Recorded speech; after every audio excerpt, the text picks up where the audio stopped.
I appreciate that plug very much, Mr. Chairman, and thank you for holding this hearing uh, on the FDA's regulation of over-the-counter drugs. Access to safe and affordable over-the-counter drugs is an important issue for all Americans, and I look forward to learning more about how the FDA can improve the process of the user fee program and help incentivize American innovation in the drug market. One issue that I'm particularly interested in is the role of foreign manufacturers in the over-the-counter drug market. In my new role as a member of the House Select Committee on China, and Dr. Dunn is also a member, it's my duty to help facilitate ideas between my work there and the jurisdiction of this great health subcommittee led by my good friend. I'm concerned with increasing stories of safety issues and violations at foreign manufacturing facilities for the over-the-counter drugs and the impact to American consumers. In 2024, dozens of drug recalls exposed a link to tainted factories in China and India that manufacture children's over-the-counter drugs. In 2023, bacterial contamination of eye drops at an overseas manufacturer blinded 14 people and killed 4. Mr. De Ruiz, in your testimony, you mentioned the role that Chinese companies play in the over-the-counter market, particularly as it impacts innovation. What steps can the FDA currently take to both promote innovation in the market and protect against safety issues? If you could answer that question, appreciate it, sir. Yes, sir.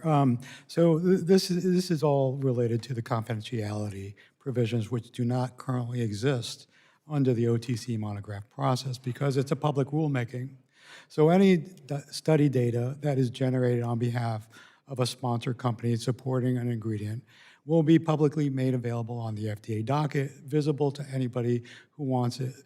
These tests or studies that have been conducted usually cost hundreds of thousands to millions of dollars. Now, those companies which are competing with the sponsor are at an advantage of obtaining that data free of charge and then supporting the marketing or the development of the same ingredient without paying a cent and getting lunch for free. It's further exasperated in that these are all USP grade ingredients on the monograph, right? So in order to be sold, it has to meet the quality and purity standards of the United States Pharmacopoeia.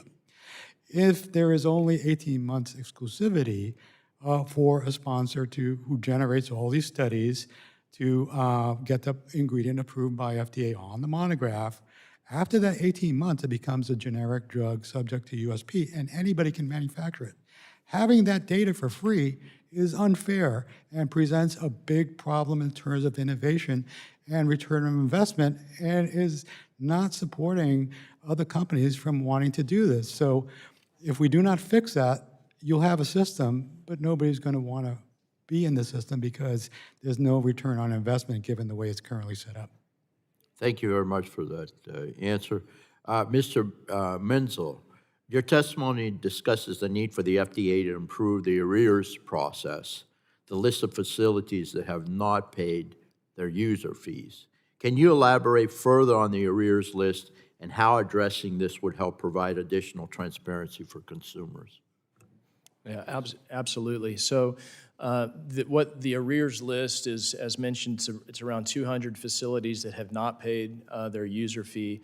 Historically, those companies are also, because they haven't paid, they're also very poor quality companies. So if FDA focuses their attention on those particular companies, not only would those fees likely be paid, but a lot of the quality issues that have been mentioned are coming out of companies like that. So it's a target list, if you will, to correct the non-payment, but also to highlight companies that have poor quality histories.